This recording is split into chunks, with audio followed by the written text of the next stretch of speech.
What's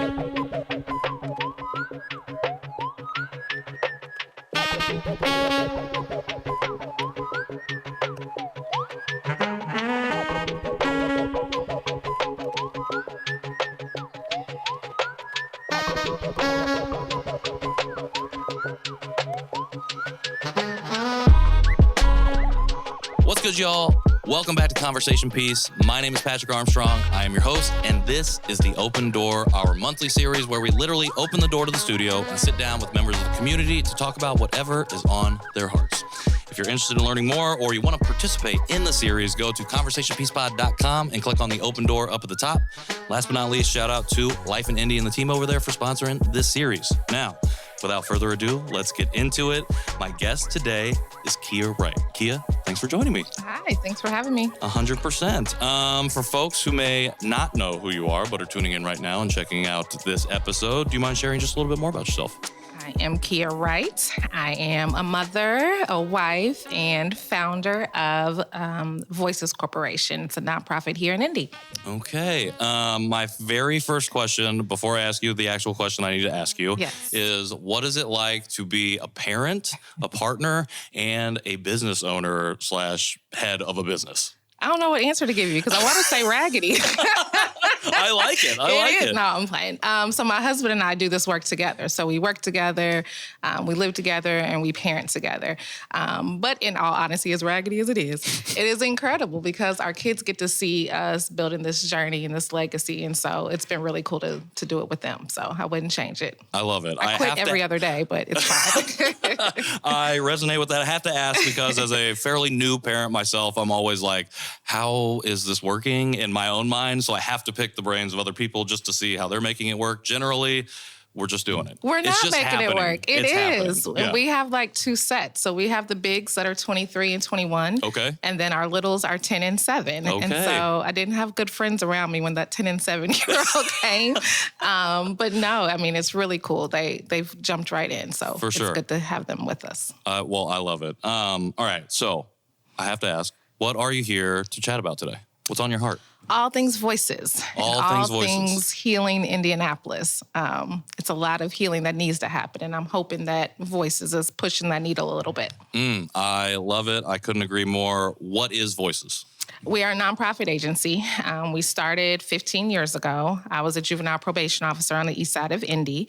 After I graduated from college, moved back home, and just felt really drawn to do something. I was a school-based officer, and so a lot of young people were getting arrested for fights, and teachers were saying, hey, he cussed me out. You need to arrest him. It just didn't feel good. Mm-hmm. Most of my caseload were young Black men, and I felt like I was just part of this larger chain and system that was, keeping them from being the best versions of themselves. Sure. And so at the same time, all of my friends were artists. So we were hosting open mics around the city. It was all things spoken word. I'm an athlete. I don't have an artistic bone in my body. But it was this healing energy that came from it. And we could talk about stuff. And so I merged those two worlds. And so it started out as solving school beef through rap battles. That turned into poetry slams. That turned into, so these kids are really going through some stuff. And how do we give them agency to fix it? And so that's really how we started and just taking their lead for the last 15 years. I love it. That's a long time to be doing this work like that.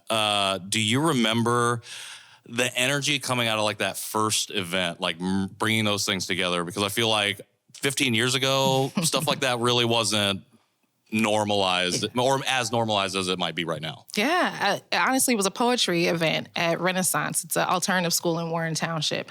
And I was like, give me all of the ones that you guys are fussing about. And so it was a young man that had several gun charges, and he carried around this backpack. And he came to this poetry slam, and it was the most tender, loving poetry that you would ever hear. And I'm just like, the math isn't math, and what's going on? How are we showing up like this as a human to our teachers, but then you have all of this love and empathy inside you? And so once we got to peeling back the layers, he was living in food deserts, losing friends to gun violence. And so that really let us know that we have to ask young people and families what's going on before we're judging them. I love that. One of the things that I heard early on in my journey 5 years ago of like identity work for myself was about how organizations try to just build stuff like programs of support without actually talking to the people they're supposed to support. And then they blame the people, the communities that are supposed to be ostensibly helped by this program for not receiving the help correctly. How did the conversations go? I love that you could provide a platform. As a person that felt voiceless for a long time, it's been really empowering to have that. The whole reason this series exists is because I felt like I became a wall for people who wanted to come on the show. And I'm like, I know what that feels like. I want to give as many people opportunities as I can.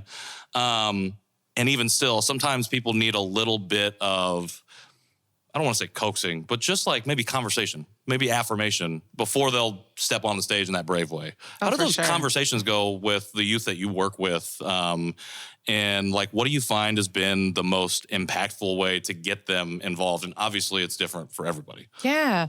I think it's trusting them, right? And so we are really, I say we're masters at building relationships with young people. Our agency is grounded under healing-centered engagement. And one of the core principles of that is shifting the power back to those that are most impacted, right?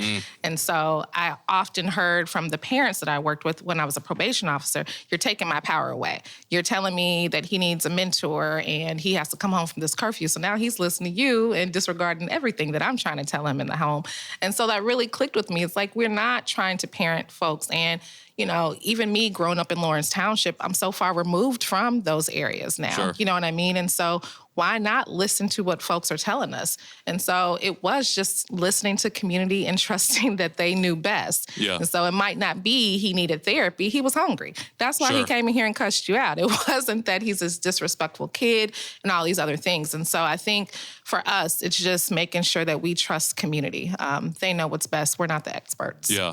What do you think people misunderstand about trusting community and then by extension young people to like lead their lives in that way and let us like follow them and support them in that way? I mean, it's that whole Matilda effect, right? I'm big, you're little, we know what's right. The power dynamic the power situation. struggle. You know, I have a master's degree, so of course I know your psychological evaluation said this, so of course, you know, this is what should happen.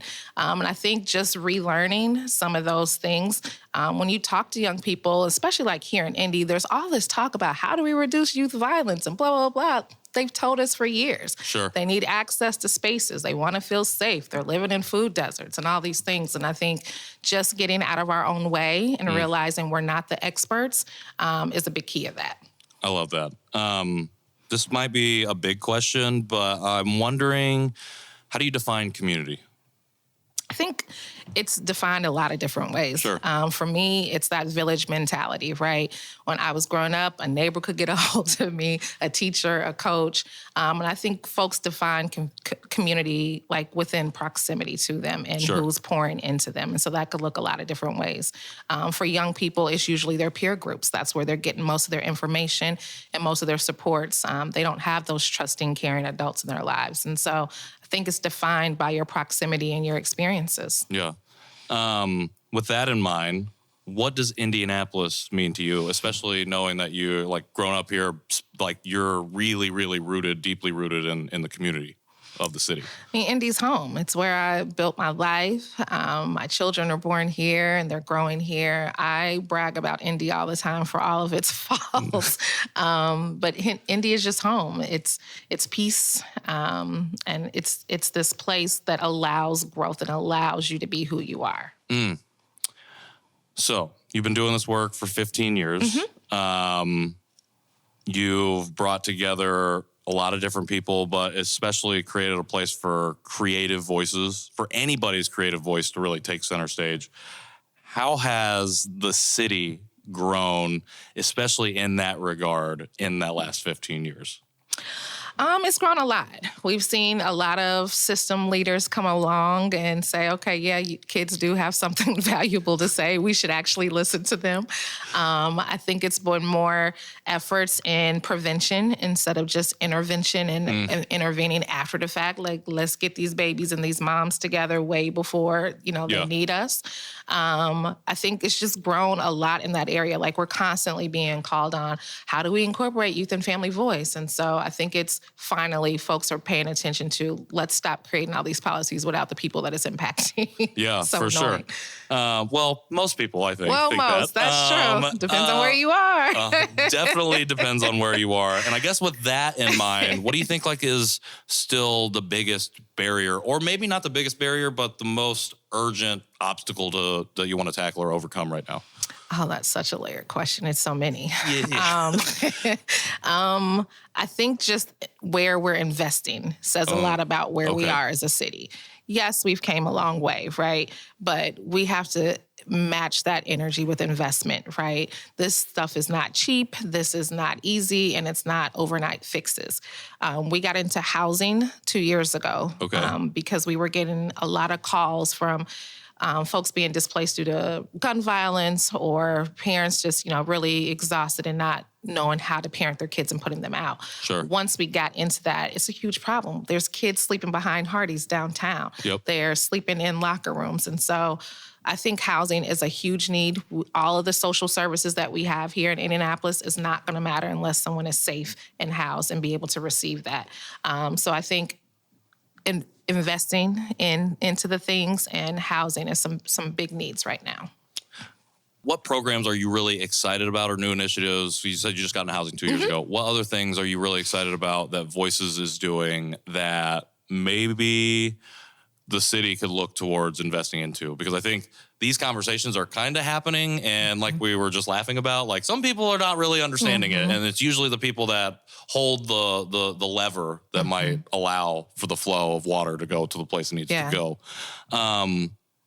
What things are you doing to position yourself, and what are you really excited about that you've got coming up that we can point people to start like, hey, we need to be focusing over here? It's a couple of things. One is our mental health efforts. Okay. With obviously administration change, we lost a lot of federal funding this year, and it hit housing and mental health the hardest. And we are seeing increasingly the effects of COVID and what it did to, for mental health in young people, and what that's looking like now. And so in partnership with various partners, Eskenazi is one of our biggest ones, we're building out what mental health looks like for young people. We're letting them define what healing and safety looks like, and what kind of care that they want to receive from folks. And so I'm really, really excited on what it looks like when you have youth and family, like building it out from the beginning and saying, this is the kind of care that I need. We're also excited about the housing piece, because we're getting kids, young people housed again. We have emergency shelter care for young people. We have transitional housing for that 20 to 24-year-olds, and we're bringing on family housing next year. I don't think folks really understand the importance of having a home. Like, that should not be optional. That's a right for everybody, right? And again, that investment piece. And then I'm also just really excited about like our Power and Promise program, which is our youth leadership, because it's that civic engagement piece, and they are challenging everybody right now. And, kids don't have a filter. And they don't have to do this political correctness that we have to do. And so being able to let them lead these conversations has been super powerful for us. So I think those three has me the most excited. I love it. And those are three things that we definitely need to be focused about. And I think things that we've been talking about on the show. So I'm excited to follow along on those things and support those things. How do people, especially people who are currently impacted, currently vulnerable, who maybe need your services, how do they get in touch? How do they find out and access those things? Everything's on our website. So it's voicescorp.org. We're on socials as Voices Corp. We're in 14 different schools, so we're in every school district. I think the easiest way to find us, though, is through our social media and website. Love it. One more question. For somebody out there who needs support, but maybe doesn't know how to ask or access the support, feels unsafe to do so, is there advice that you can just give, generally speaking, to those people who feel maybe unsafe to access that? Words of affirmation or something that you can give them, especially having led this work for so long? I'm going to quote my mom, closed mouths don't get fed. And we just need to ask. Everybody is going through it. If it's a person at church, if it is a teacher, if it's a neighbor, there's so many resources here in Marion County. It literally is a Google search away. I think vet the agencies or vet the people that you're seeking help from, but please ask, because everybody is struggling right now. So there should be no shame and judgment. Just ask. Everybody needs the help right now. Just ask. You heard her. Kia Wright, thank you so much for coming through. I appreciate it. It's Voices Corporation. Make sure you check it out. They're doing a lot of amazing things, and we'll have all that linked in the show notes. For everything else, Conversation Piece, go to conversationpiecePod.com, and make sure you shout out the team at Life in Indy if you see them on the street. And until next time, I've been Patrick Armstrong. This is the Open Door Conversation Piece. We'll see y'all soon.